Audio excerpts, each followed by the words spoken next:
वक्रतुंड महाकाय सूर्यकोटि समप्रभ निर्विघ्नं कुरु मे देव शुभकार्येषु सर्वदा।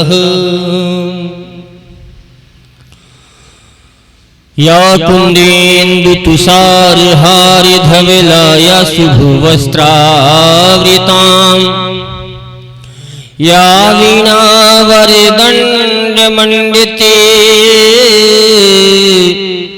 कराया श्वेतपद्मासनां या ब्रह्मच्युति शंकर प्रतिभेद्विते सदा वन्दितां सा मा पातु सरस्वती भगवती निषेधजाड्यापहम्। कर्पूरगौरं करुणावतारं संसारसारं भुजगेन्द्रहारं सदा वसन्तं हृदयारविन्दे भवं भवानी सहितं नमामि। ओम जयंती मंगला काली भद्रकाली कपालिनी दुर्गा क्षमा शिवा धात्री स्वाहा स्वधा नमोस्तुते। सर्वमंगल मांगल्ये शिवे सर्वार्थ साधिके शरणे त्र्यंबके गौरी नारायणी नमोस्तुते। मनोजवं ऋतुतुल्यवेगं जितेन्द्रियं बुद्धि मतांबरीष्ठं वातात्मजमेव नरयूथमुख्यं श्रीरामदूतं शरणं प्रपद्ये। गुरुर्ब्रह्मा गुरुर्विष्णु गुरुर्देवो महेश्वरः गुरुर्साक्षात् परब्रह्म तस्मै श्री गुरुवे नमः। नीलाम्बुजश्यामलकोमलांगं सीतासमारूपितवामभागं पाणौ महासाय एकचारुचापं नमामि रामं रघुवंशनाथं। प्यारों, पिछले दिनों हम सभी ने भगवान श्री राम चंद्र जी के पावन नाम राम नाम की महिमा के बारे में श्रवण किया। वैसे तो भगवान के सभी नाम सर्वसमर्थ हैं, सभी आपके सर्व मनोरथों की कामना की पूर्ति करने में सक्षम है। लेकिन पिछले दिनों जो मैंने आप लोगों को कथा सुनाई, उस कथा के अनुसार प्रभु श्री रामचंद्र जी का राम नाम सभी नामों में श्रेष्ठ है। तो हम क्यों न ऐसे पतित पावन नाम का सहारा लेकर के अपने इस जीवन के परम उद्देश्य को प्राप्त करें, अर्थात भगवत प्राप्ति जो हमारे जीवन का परम उद्देश्य है, हम उसको प्राप्त करें। मानव जीवन का सर्वश्रेष्ठ उद्देश्य है भगवत प्राप्ति। यदि आप इस जन्म में ऐसा नहीं कर पाते हैं तो समझना कि ये हमारा जीवन निरर्थक चला गया। हमसे बेहतर ये पशु हैं। ऐसा क्यों?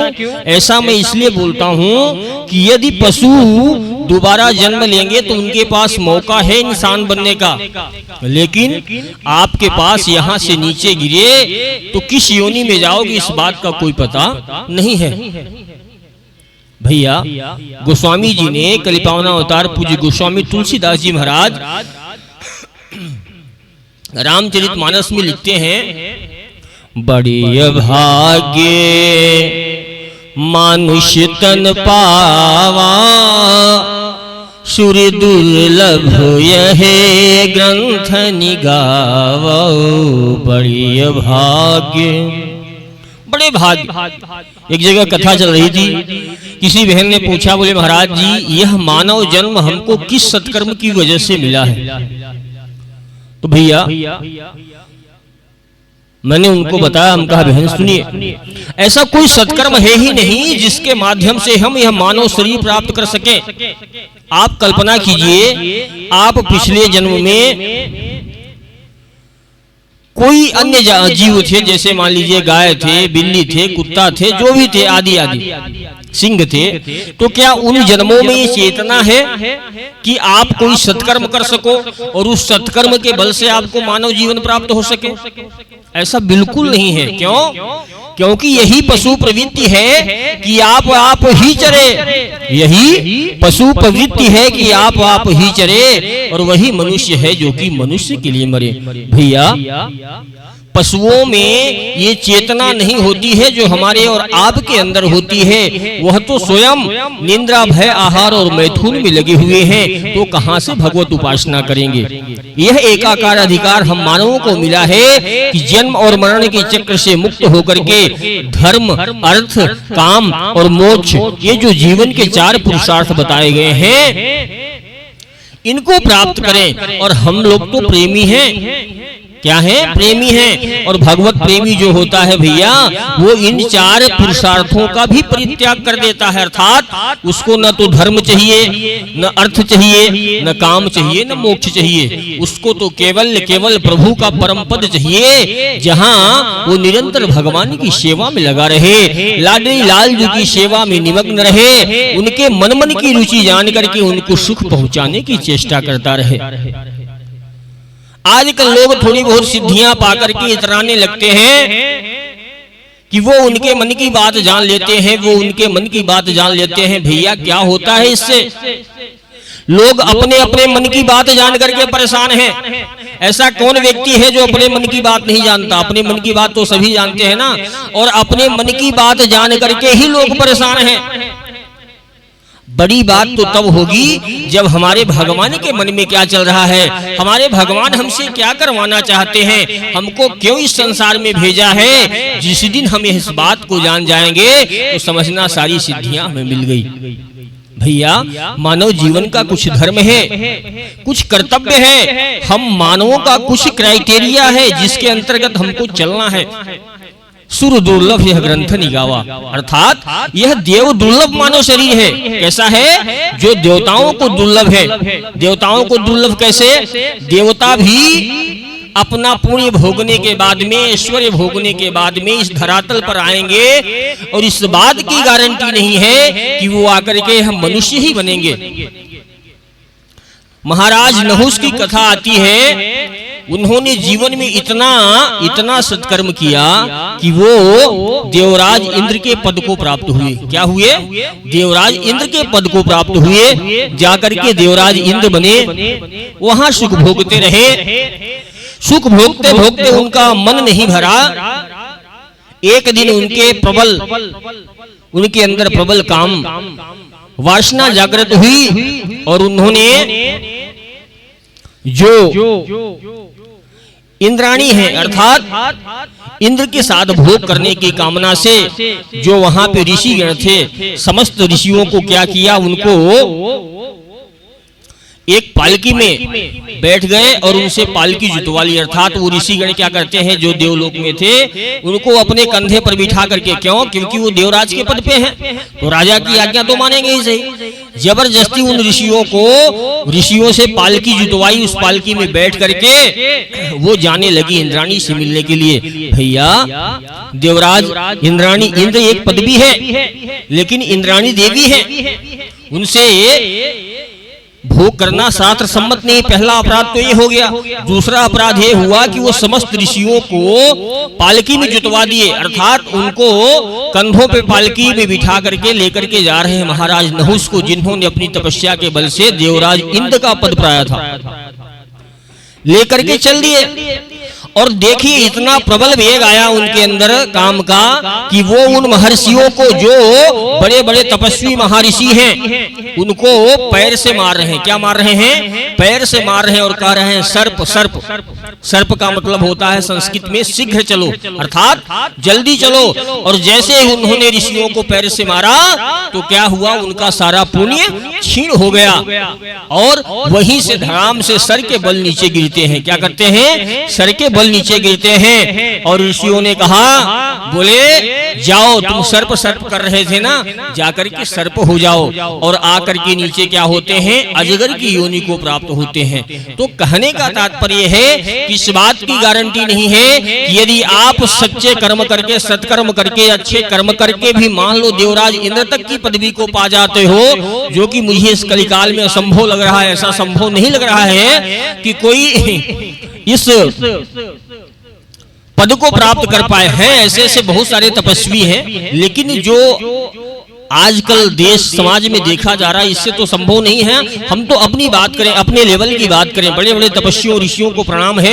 यदि वो आज नहीं होते तो ये वसुंधरा अपनी गति से न चल पाती। भैया ये भारत देश है, इसमें संस्कारों की पूजा होती है। किसकी पूजा होती है? संस्कारों की पूजा होती है केंद्र तपस्या का ऋषियों की ये धरती है, इस धरती की प्रकृति भी आराधना करती है।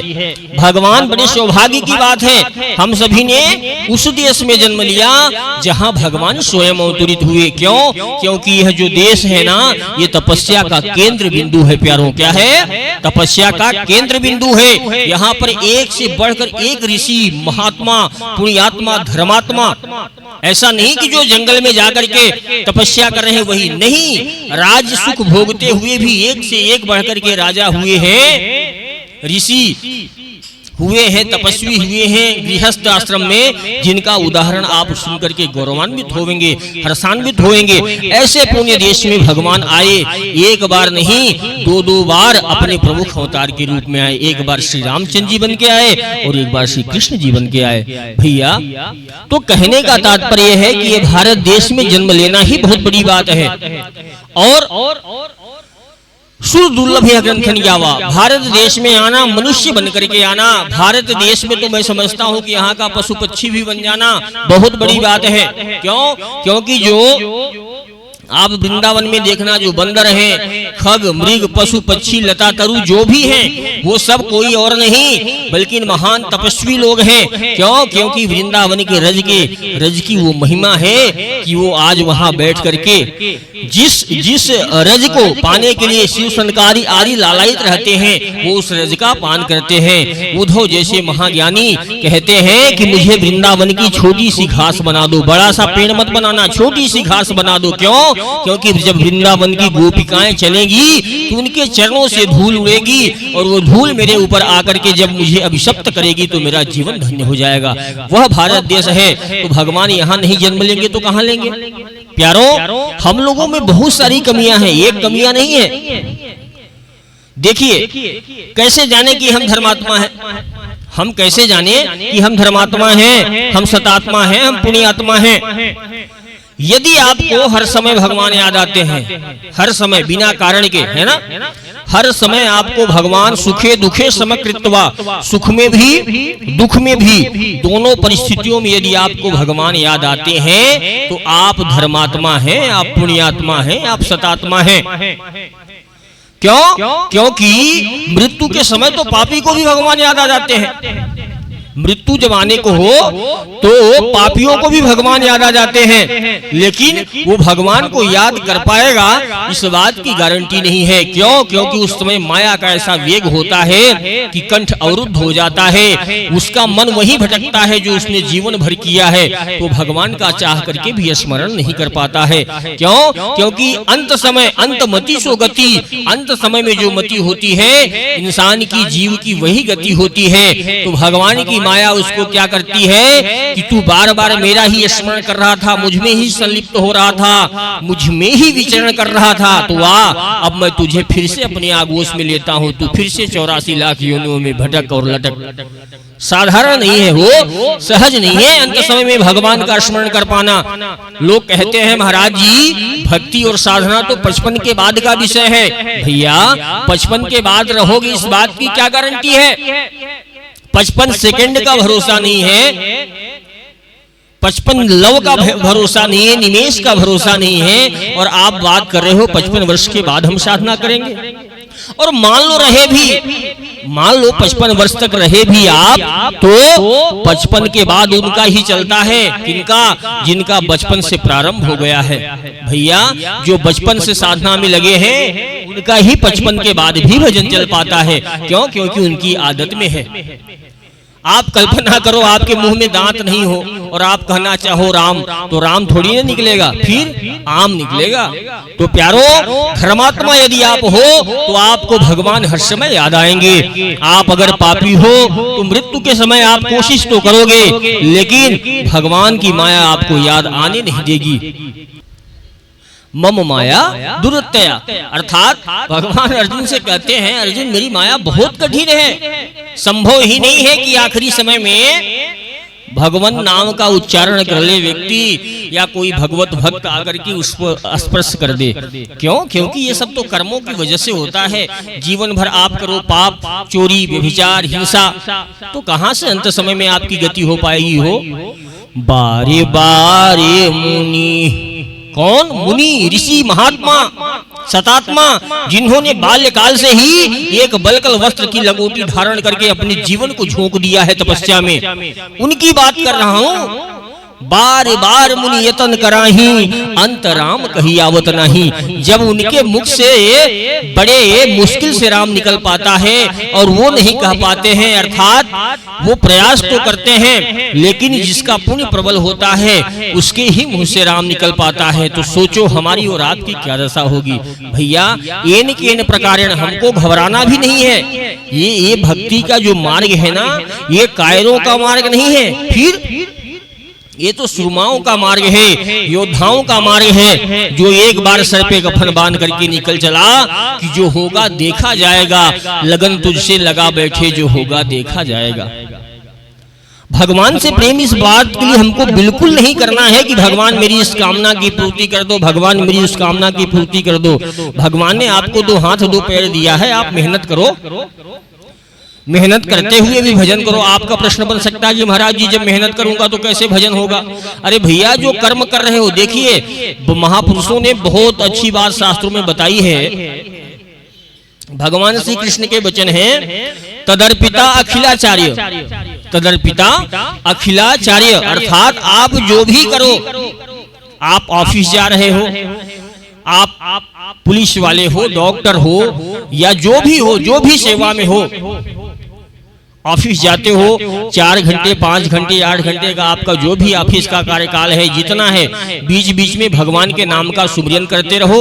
जो भी आपके इष्ट हैं, राधा कृष्ण हरि राम सीता राम भगवान शिव, जो भी एक नाम पकड़ के बैठना है आपको, बस राम राम करते रहो बीच में, और जो भी सत्कर्म करो थोड़ी थोड़ी देर में भगवान को समर्पित करते रहो कि भगवान आपने मुझे संसार में भेजा था, मुझे ये सेवा प्रदान करी थी, तो मैं ये सेवा कर रहा हूँ। और ऐसा करने से क्या होगा कि आप सावधान रहोगे, आपकी बुद्धि प्रवृत्ति पवित्र होगी। क्यों? क्योंकि आपको मालूम है कि मैं भगवान को समर्पित करने जा रहा हूं, तो आपके अंदर एक भय रहेगा। क्या रहेगा? भय रहेगा। तो आप चाह करके भी गलत नहीं कर पाओगे, कोई भी गलत काम नहीं कर पाओगे। क्यों? क्योंकि भगवान परम पवित्र हैं, यज्ञ भोक्ता हैं, परम शुद्ध हैं, तो आप कैसे गलत कर पाओगे?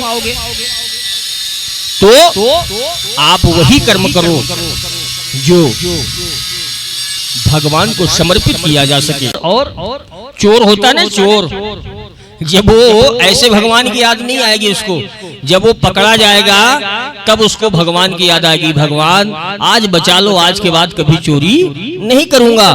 धर्मात्मा को हर समय भगवान याद आते हैं, पापी को मृत्यु के समय याद आते हैं, चोर को पकड़े जाने पर, और गरीब को जब उसको भूख लगती है ना तो भगवान याद आते हैं। धनी आदमी, बहुत पैसा है, पैसे के अभिमान में ऐसा फूला रहता है कि पूरी दुनिया खरीद लूंगा हो, अरे बहुत पैसे हैं मेरे पास भैया। लेकिन वही आदमी, धनी आदमी, जब हॉस्पिटल में भर्ती हो जाए, डॉक्टर ने बता दिया कि तुम्हारी ये दोनों लीवर, तुम्हारी दोनों किडनियां खराब हो गई हैं, तुम्हारे लीवर में अल्सर हो गया है, तुम पानी भी नहीं पी पाओगे, आदि आदि प्रकार की बीमारियां जब बता दी, तब भगवान को उसको भगवान की याद आती है।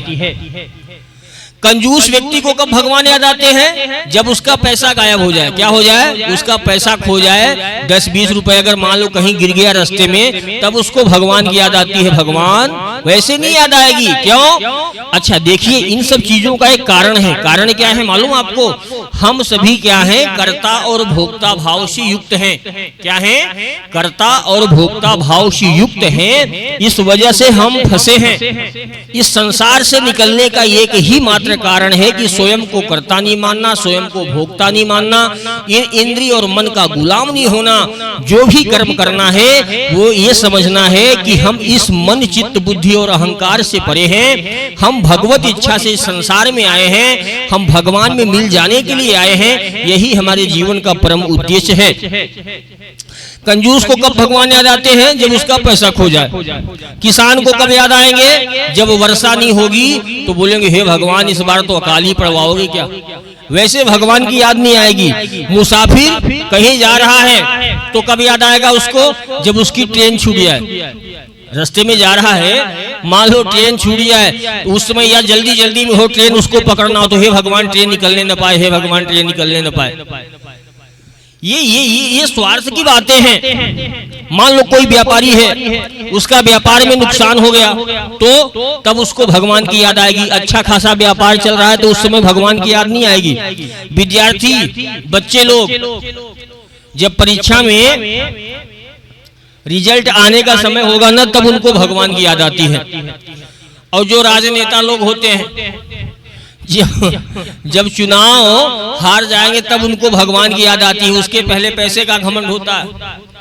अफसर को रिश्वत लेते समय पकड़े जाने पर, कोई ऑफिसर हो वो रिश्वत ले रहा हो तो जब पकड़ा जाएगा, जब भगवान की याद आ जाएगी। भैया ऐसा नहीं होना चाहिए। ऐसा तो स्वार्थी लोग करते हैं। भगवान हमसे बिना किसी कारण के प्रेम करते हुए हमको ये मानव शरीर दे करके अपनी सर्वश्रेष्ठ रचना बना करके इस धराधाम पे हमको भेजे।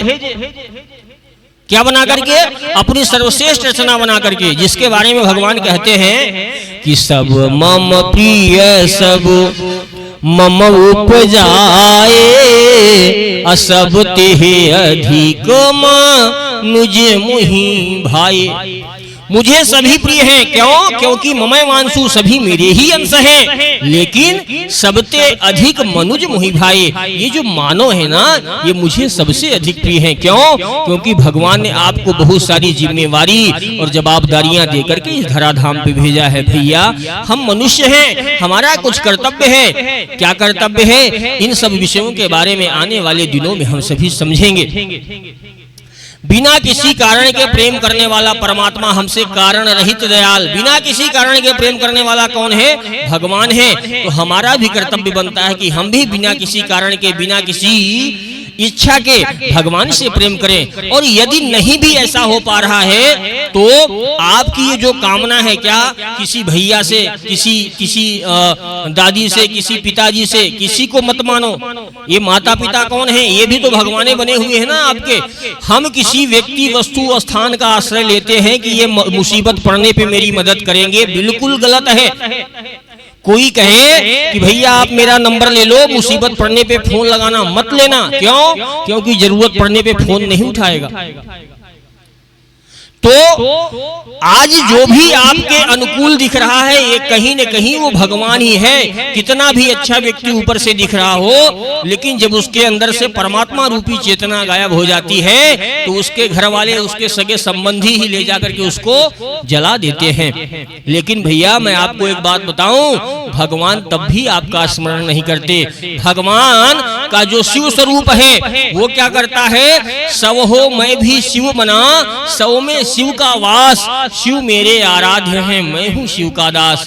भगवान तब भी नहीं छोड़ते जब सारा संसार, सारी दुनिया आपका तिरस्कार कर देती है तो भगवान शिव उस सौ में समा जाते हैं। सौ किसके समान हो जाता है, शिव के समान हो जाता है। सब हो मैं भी शिव बना, सौ में शिव का वास, शिव मेरे आराध्य हैं, मैं हूँ शिव का दास। तो कहने का तात्पर्य है कि भगवान तो आपको जन्म से लेकर के मृत्यु तक आपका तिरस्कार नहीं कर रहे हैं, और आप क्यों भूल जाते हो? भैया आप बहुत सारे सत्कर्म करते होंगे, माना मैंने आप करते होंगे, लेकिन आप ये बताओ जब पुण्य है तो कैसे कहें पाप नहीं थे? आप पुण्य कर रहे हो तो इस बात की क्या गारंटी है क्या कि आप पाप नहीं करोगे? पुण्य से पाप कट गया। और मैंने एक दिन पहले भी आपको बताया था कि पुण्य और पाप दोनों ही सोने की जंजीर हैं। हमको जो हमारा परम लक्ष्य है अर्थात भगवत प्राप्ति, वो पुण्य भी इसमें समर्थवान नहीं है। हमको तो कोई ऐसी वस्तु चाहिए, कोई ऐसा चाहिए जो कि कभी त्रिकाल में जिसका नाश नहीं होने वाला हो, वो खुद अमर हो और हमें भी अमर कर दे। वह कौन है? वो भगवान का नाम है। भगवान का नाम, रूप, लीला और धाम त्रिगुणातीत है। क्या है? तीनों गुणों से ऊपर है, त्रिगुणातीत है। ये तीन गुण क्या होते हैं महाराज? सत, रज और तम। सत, रज और तम के बारे में कभी हम विस्तृत चर्चा करेंगे, लेकिन मैं आपको बताऊं कि ये तीनों गुणों से ऊपर है। भगवान तीनों गुणों से ऊपर है। जीव और जगदीश में बस इतना सा भेद जानो कि हम सभी तीनों गुणों से भरे हैं और वो तीनों गुणों से परे हैं। जो त्रिगुणातीत अवस्था होती है, उस अवस्था में जो स्थित हो जाता है, उसी अवस्था को भगवत प्राप्ति कहते हैं, अर्थात जीते जी जीवन मुक्त हो जाना। बहुत सारे महापुरुष हमारे बीच में ऐसे हैं जो जीते जी जीवन मुक्त हैं। उन सभी महापुरुषों को प्रणाम। भैया भगवान का नाम, रूप, लीला और धाम ये सभी क्या है? ये त्रिगुणातीत है। अर्थात आपने एक बार राम कहा तो त्रिकाल में यह नष्ट होने वाला नहीं है। दो भाई थे। एक भाई बड़ा धर्मात्मा था। धर्मचंद्र और कर्मचंद्र नाम के दो भाई थे। धर्मचंद्र कि वहाँ बहुत सारे संत वगैरह आते थे, भोजन प्रसादी वगैरह पाके जाते थे। संतों की बड़ी सेवा करता था। एक दिन उसके घर पे, उसके गांव में संतों की मंडली आई। रात में उसके वहां संत भगवान ठहरे। संत भगवान ठहरे तो धर्मचंद्र ने खूब सेवा करी। धर्मचंद्र और कर्मचंद्र नाम के दो व्यक्ति थे। तो धर्मचंद्र के वहां संतों की मंडली आई। संतों की मंडली आई, वो सेवा करने लगे। और कर्मचंद्र का क्या स्वभाव था? मदिरा पान करता था, मांसाहार करता था, व्यभिचार करता था। अब रात में संतों की मंडली आके भजन कीर्तन कर रही है। वो दोनों प्राणी, धर्मचंद्र और उनकी पत्नी, खूब सेवा कर रहे हैं। और कर्मचंद्र मदिरा पान करके नित्य की तरह आया और अपने भाई को और सभी संतों को गाली देते हुए ऊपर अटारी पे चढ़ गया। दूसरी मंजिल पे वो रहता था, पहली मंजिल पे वो रहते थे। तो धर्मचंद्र ने बड़ी ग्लानि के साथ में कहा, बोले संत भगवान, क्या मेरे इस भाई का भी उद्धार हो सकता है? तो संतों का हृदय तो कोमल होता है। संत भगवान ने कहा, बोले अवश्य हो सकता है, क्यों नहीं हो सकता है? क्यों? क्योंकि एक नाम त्रय लोक हितारहि। यदि किसी ने जाके मुख से धोखे निकसत राम, जिसके मुख से धोखे से भी राम निकल गया तो उसका परम कल्याण हो जाएगा। लेकिन वो इस बात की महत्व बुद्धि उसमें बैठनी चाहिए प्यारों। इस बात की उसके मन में महत्व बुद्धि बैठ जाए, और वे तभी होगा जब वो नित्य सत्संग सुनेगा। जब बहुकाल करिए सत्संगा, तब ही होई सब संशय भंगा। एक बार राम नाम कहने का क्या प्रभाव है देखिए, सुनिएगा आप, दर्शन कीजिएगा। कर्मचंद्र ऊपर चला जाता है। संत भगवान ने कहा आप शांति रखिए, मैं कुछ उपाय करता हूँ। संत भगवान खूब अच्छे हट्टे कट्टे थे और भैया कीर्तन इधर चल रहा था, वो सीधा उसके कमरे में घुस गए और देखा उसने करमचंद की तो मेरे कमरे में आ गए हैं। उसने अनाप शनाप अब शब्द कहना प्रारंभ किया। संत भगवान के ऊपर वो दौड़ा क्रोध करके। संत भगवान अच्छे हट्टे कट्टे थे, उठा के चढ़ बैठे उसके ऊपर और लगे मारने, मुक्के का प्रहार करने लगे। बोले बोल राम, बोल राम, राम बोल, राम राम कृष्ण बोल। उसने बोला नहीं बोलूंगा, नहीं बोलूंगा। संत भगवान दिए जा रहे हैं उसके मुंह पे मुक्के मुक्का, मार मार के उसका मुंह लाल कर दिया। वो समझ गया कि अब मैं बचने वाला नहीं हूँ। जब उसका नशा डाउन हुआ तो उसने कहा, बोले तुम कितना भी प्रयास कर लो मैं मर जाऊंगा, लेकिन मैं राम कहने वाला नहीं हूँ। बस संत भगवान उठ के खड़े हो गए हो। क्यों? क्योंकि उसने कह दिया कि आप कुछ भी कर लो, लेकिन मैं राम कहने वाला नहीं हूं। संत भगवान उठ के खड़े हो गए। बोले सुन, मेरी बात याद रखना, क्या तू जब मर करके ऊपर जाना तो इस नाम की कीमत मत लेना। कोई कीमत पूछे, सबसे कीमत पूछना, लेकिन इस नाम को बेचना मत, इसकी कोई कीमत मत लेना। बोले हाँ बड़े आए, ऐसा कह करके छोड़ के चले आए। और बोले जब विदा होकर के जाने लगे तो धर्मचंद को बताया, बोले आपके भाई का निश्चित उद्धार हो जाएगा, इसमें कोई दो राय नहीं है। संतों के वचन क्या होते हैं? अमोघस्य, बोले तो अमोघ होते हैं। संत भगवान ने उसको आदेश दिया था कि तू इसको बेचना मत। मरने के बाद जब करमचंद ऊपर जाता है तो उसको ध्यान आ जाता है। क्यों? क्योंकि संत के वचन थे। धर्मराज जी के वहां गया, उसका पूरा डाटा चेक किया गया तो जीवन में कोई सत्कर्म किया ही नहीं, महापापी, घोर पापी। तो धर्मराज जी ने कहा, बोले चित्रगुप्त जी इसका डाटा चेक करो, जीवन में कहीं कोई सत्कर्म किया तो नहीं है। बोले प्रभु जीवन में एक बार राम कहा है इसने। क्या कहा है? जीवन में एक बार राम कहा है, वो भी किसी संत भगवान के कहवाने से। बोले अच्छा ठीक है, ले आओ। ले गए उसको करमचंद को सामने, धर्मराज जी के सामने। बोले क्यों भैया तूने एक बार राम नाम कहा है? बोले हाँ। बोले इसके बदले में क्या चाहिए तुझको बता। तो उसको संत भगवान की बात याद आ गई कि मैं इसकी कीमत नहीं लूंगा। तो बोले आप ऐसा करो, एक बार राम कहने का क्या फल होता है पहले मुझे बता दो। और जो धर्मराज जी हैं महान वैष्णव, वो कैसे भगवान नाम की कीमत बता सके, क्योंकि उनको मालूम ही नहीं। तो अब तो फंस गए। धर्मराज जी उसको लेकर के गए कहाँ? ब्रह्मलोक में। ब्रह्मलोक में गए तो वो बड़ा चतुर है, वो समझ गया कि मैंने इनको फंसा लिया, क्योंकि वो खुराफाती था। तो उसने क्या, बोले मैं ऐसे नहीं चलूंगा। बोले फिर मेरे लिए पालकी मंगवाओ। भैया पालकी मंगवाई और पालकी में धर्मराज जी को आज को उनके गणों को लगाया और उसमें बैठ करके आराम से जा रहा है, घूम रहा है। कहाँ पहुंचा? घूमते घूमते ब्रह्मलोक में। अब ब्रह्मा जी के पास में गए तो उन्होंने कहा, धर्मराज जी ने बोले पितामह इसने जीवन में एक बार राम कहा है, उसकी क्या कीमत होती है आप बताइएगा। ब्रह्मा जी ने कहा, बोले इसकी कीमत तो मुझे भी नहीं मालूम। बोले फिर? बोले शंकर भगवान दिन भर राम राम करते रहते हैं, परम वैष्णवाचार्य हैं, वैष्णवा नाम यथा शंभु। आप एक काम कीजिए, उनके पास चलते हैं। शंकर भगवान के पास में गए। बोले इनसे पूछते हैं कि एक बार राम कहने का क्या फल मिलता है। अच्छा, तो बोले यार देखो जपता तो मैं भी रहता हूँ। शंकर भगवान ने कहा, बोले जपता तो मैं भी रहता हूँ, लेकिन एक बार राम कहने का फल क्या होता है? तो भगवान शंकर ने कहा, बोले देखो मैं भले दिन रात राम राम करता रहता हूँ, लेकिन एक बार राम कहने का क्या फल मिलेगा ये तो मुझे भी अच्छे से मालूम नहीं है। तो बोले श्रीमन नारायण के पास चलते हैं। नारायण के पास में गए तो भगवान नारायण ने कहा, बोले यार ऐसा करो अपन सब उसके पास ही चलते हैं। कहाँ? जिसका नाम है। तो सभी कहाँ गए? साकेत धाम को गए। कौन कौन? ब्रह्मा जी, विष्णु जी, महेश जी और स्वयं धर्मराज जी पालकी जोते हुए कहाँ पहुँचे? जहाँ राघवेंद्र रामलला सरकार राम दरबार में पहुँच गए। भगवान श्री रामचंद्र जी के पास में पहुँचे, जिसका की नाम है। क्यों? उस एक बार राम नाम कहने की महिमा को जानने के लिए, उसका फल जानने के लिए। और सबने जाकर के भगवान श्री रामचंद्र जी से जो अनंत कोटि कोटि ब्रह्मांड नायक हैं, उनसे पूछा, बोले प्रभु इसने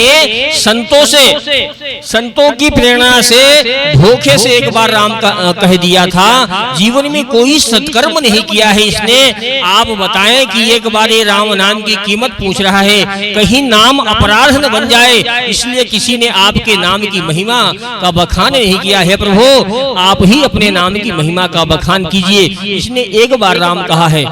तो बोले कौन है, जरा पालकी से बाहर निकालो। पालकी से बाहर निकलता है और निकलने के बाद में भगवान ने उसको अपने पास बुलाया और बुला करके उसको अपनी गोद में बिठा लिया। किसको, जो करमचंद था, अपनी गोद में बिठा लिया रामलला सरकार ने। सारे लोग खड़े हैं और उन्होंने कहा, बोले प्रभु आपने तो ये बताया ही नहीं कि एक बार राम कहने का फल क्या होता है। भगवान श्री रामचंद्र जी लीला बिहारी मुस्कुराने लगे। बोले प्रभु, बोले देवता लोग आप लोग देखो, एक बार राम कहने का फल ये है कि आप सभी इसको पालकी में बिठा करके ले जा रहे हो और आज आकर के मेरी गोदी में बैठा हुआ है, फिर भी आप एक बार राम नाम कहने का फल पूछ रहे हो। आप लोग पूछ रहे हो, आप लोगों को दिख नहीं रहा है। तो कहने का तात्पर्य है कि एक बार उसने धोखे से नाम लिया, लेकिन जाकर के परमात्मा की गोद में बैठ गया, जो कि देव दुर्लभ है, जिनके चरणों के स्पर्श के लिए बड़े बड़े लालायित रहते हैं, जिनके चरण रखने की चौकी को सभी चूमते हैं, प्रणाम करते हैं, उन भगवान श्री रामचंद्र जी की गोद में जाकर के बैठ गया। क्यों? क्योंकि संतों की प्रेरणा से उसने, उस महान पापी ने एक बार राम कहा था। भैया महापात की रहा अजामिल, उसे दिया निज धाम, नारायण आ गए प्रेम से लिया जो राम का नाम लिया, जो प्रभु का नाम। कहने का तात्पर्य है महापात की जो अजामिल था, किसी दिन समय मिला तो मैं आप लोगों को उसकी भी कथा सुनाऊंगा। पिछले दिनों हम सभी ने प्रभु श्री रामचंद्र जी के नाम की महिमा जानी थी। तो प्यारों, आने वाले दिनों में हम सभी इस नाम में, नाम जप में हमारी प्रीति कैसे हो, नाम जप में हमारी प्रीति कैसे हो और भजन करने का सही तरीका क्या है, सब विषयों के बारे में जानेंगे। क्या भूत प्रेत जादू टोना जैसी शक्तियां होती हैं, या होती हैं तो ये हमारा क्या अनिष्ट कर सकती हैं। और जैसे लोग कहते हैं कि भैया हमारा शुक्र खराब है, हमारा मंगल खराब है, हमारा बुध खराब है, हमारा शनि खराब है, तो क्या इन सब चीजों से भी बचने का कोई उपाय है या क्या है, ये पूरा सत्य क्या है, ये पूरा क्रम क्या है, इन सब चीजों को जानेंगे आने वाले दिनों में। आप सभी बने रहिए और प्रभु प्रेरणा से, गुरु प्रेरणा से इस दास को जो आशीर्वाद मिला है उस चीज का सत्संग रूपी अमृत का पान करते रहिए। शेष चर्चा आगे। बहुत बहुत धन्यवाद। जय जय श्री राम।